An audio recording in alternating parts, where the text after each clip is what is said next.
गांव में गया, ताई बोली अरे भाई जान निकल रही है, कति पतला सा हो गया। मैंने बोला ताई मैं तो फिट हूँ। कि यो के फिट होया, देख कति जान निकलना हो रही, कुछ खा पी लिया कर। मैं बोला ताई 8-8 घंटे एक्सरसाइज करता हूँ इसलिए ऐसा हो रखा है, ये तो बिल्कुल शरीर फिट होता है, कितना दौड़ लो कितना अभ्यास कर लो कुछ कर लो। थोड़ी देर बैठा ताई के पास, ताई ने बोला अरे बेटा गोड्डे जाम हो रहे हैं। भाई गोड्डे जाम हो रहे हैं तो गोड्डे जाम का अब क्या करें। मैंने भाई ताई को बोला कि ताई दूध रोटी के साथ बंद कर दो, नमक के साथ दूध लेने से यूरिक एसिड बनता है। ताई ने तो अगला सवाल ही नहीं पूछा, बोली बेटा मैं दवाई खा रही हूँ, डॉक्टर दे रहा है। कि ठीक है भाई। कुछ समय बाद फिर ताई मिली कि बेटा जब तक दवाई खावे हैं तो भाई उतने समय तक ही आराम मिलता है, तो जब तक दवाई खावे हैं उतने समय तक ही आराम मिलता है, फिर दर्द हो जावे है। ताई को क्या पता उसमें कैल्शियम और विटामिन D3 और इस तरीके का ही कुछ है, तो उसके अलावा कुछ नहीं, थोड़ा पेन किलर एक दे देते हैं जो धीरे धीरे आपकी लीवर किडनी को भी खराब कर देते। कहीं भी पढ़ लो नेट पे सर्च करके, इसके दुष्प्रभाव क्या निकलेंगे कि स्तनपान कराने वाली महिलाओं को नहीं खाना, गर्भावस्था महिलाओं को नहीं खाना, लीवर किडनी हार्ट पेशेंट है उनको नहीं खाना अगर उनको इस तरीके का कोई भी रोग है, और अगर लगातार खाओगे तो ये हो जाएंगे, ये भी मिल जाएंगी चीज़ें कि डॉक्टर की सलाह से ले। ऊपर से भाई हमारे महानुभाव बोल देते हैं ज़मीन पे तो बैठना ही नहीं है बिल्कुल भी, उससे आपके घुटने जो गांव में बोलते हैं गोड्डे वो पूरे जाम हो जाते हैं, वो सारी उम्र ज़मीन पे ही नहीं बैठते, आखिर में टेढ़े टेढ़े एक एक पैर दबा के चलते रहते हैं, उससे और भी रोग आ जाते हैं। और भाई शहर वाली आंटी ने तो हद ही कर दी कि हाँ आंटी क्या समस्या, कि घुटने में दर्द है बेटे। कि ठीक है घुटने में दर्द है तो आप क्या खाते पीते हैं। उसने तो और भी हद करी कि भाई रामू पानी ले आना। अब समझिए मैं खड़ा हो गया, ठीक है, अब खड़ा होके रामू ले आया पानी, और भाई आंटी ने तो ऊपर से गिलास करके गटागट पी गई। उससे कोई बात नहीं, पी गई, उससे क्या हुआ, उससे हमारा जो सिस्टम है ऐसा हो जाता है कि ज़्यादा से ज़्यादा वायु प्रवेश करती है पानी के साथ। दिन में कई बार तो पानी पीते ही हो, वो धीरे धीरे हमारे जोड़ों में वायु इकट्ठा हो जाती है, उससे वात रोग उत्पन्न होते हैं। और ये रोग ही वात रोग है, अर्थराइटिस के कारण भी होता है, और अर्थराइटिस के अलग अलग रूप होते हैं। तो भाई दूसरी चीज़ कि रात को खाने में बना लेना चिकन, यूरिक एसिड का घर बना लेना, चिकन नहीं यूरिक एसिड का घर। जिसको भी घुटने में दर्द होता है वो बंद कर दे हाई प्रोटीन रात को खासकर, ठीक है। हाई प्रोटीन खाने से जैसे राजमा चावल, राजमा चना, जैसे राजमा चना छोले, इस टाइप की चीज़ें रात को बंद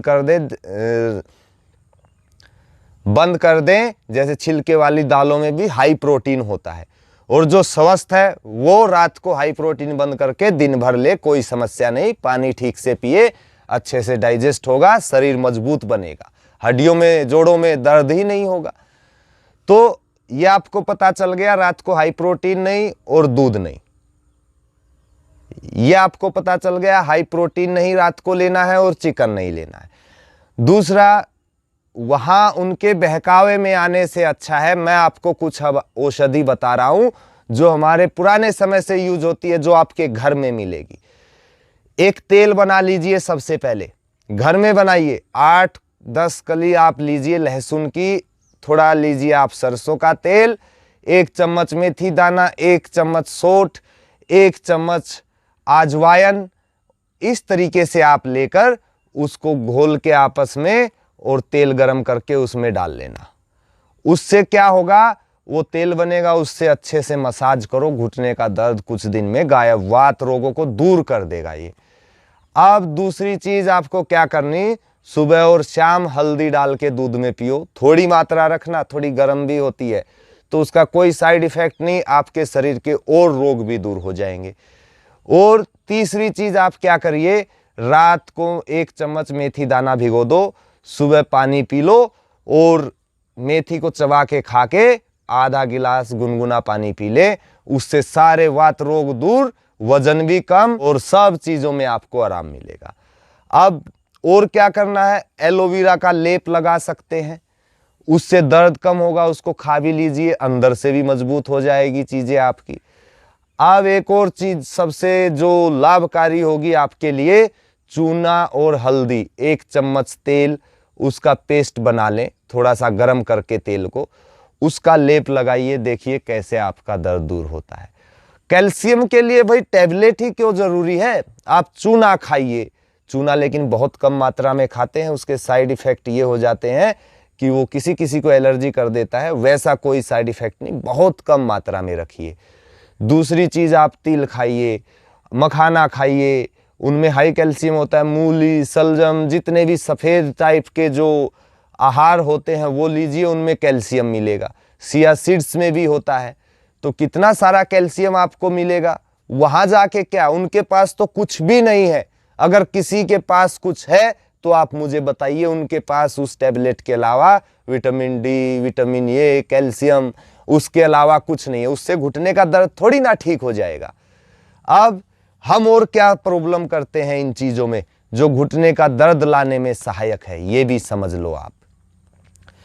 अब जो सबसे बड़ी चीज़ है, जो मैं वेस्ट कंट्री बोलता रहता हूँ, आप उन्होंने एक ऐसा प्रचलन ला दिया है, जो आप देखिए, हम ऐसे बैठ जाएंगे उस पे, जो वो पोट होता है, अभी तो मैं यहीं बैठा हूँ, तो आप खुद सोच के देखिए, जो इंग्लिश पोट होता है उस पे ये स्थिति होती है, ना तो उसमें आपके पैरों पर जोर पड़ता है, ना आपके पेट पर पड़ता है, धीरे धीरे कब्ज भी हो जाती है, गैस बनना शुरू हो जाती है। एक सबसे महत्वपूर्ण कारण, हमारे इधर तो जो भारतीय कल्चर है, भारतीय परंपरा है, वो वैसे टॉयलेट होते थे, ऐसे वाले से क्या होगा, पूरा घुटनों पर दबाव पड़ेगा, आंतों पर दबाव पड़ेगा, इससे पेट भी साफ होगा, घुटनों का भी अभ्यास हो जाता है। आप खुद से सोच के देखो कि आप सारा दिन घुटने के लिए क्या समय देते हो। घुटने का तो हम कभी कुछ करते ही नहीं।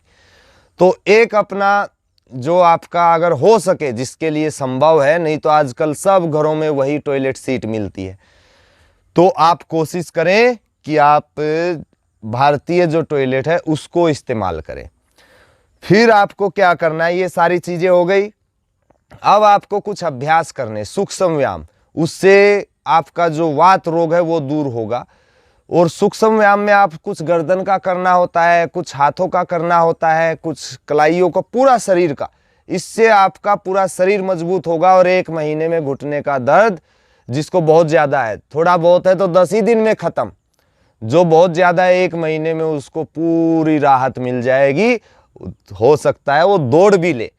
तो आपको क्या क्या याद रखना, तेल बना लेना, दूध के साथ नमक नहीं लेना, रात को हैवी प्रोटीन नहीं लेना, चिकन विकन तो आप छोड़ ही दो भाई, हमारी आंतें नहीं बनी हैं इस नॉन वेज के लिए, हमारी आंतें तो शुद्ध शाकाहारी खाने के लिए बनी है।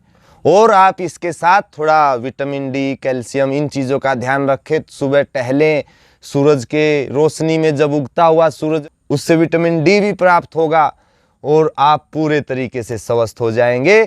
और आसनों की वीडियो मैं आगे डाल दूंगा, उसको देख के आप अभ्यास करें। धन्यवाद।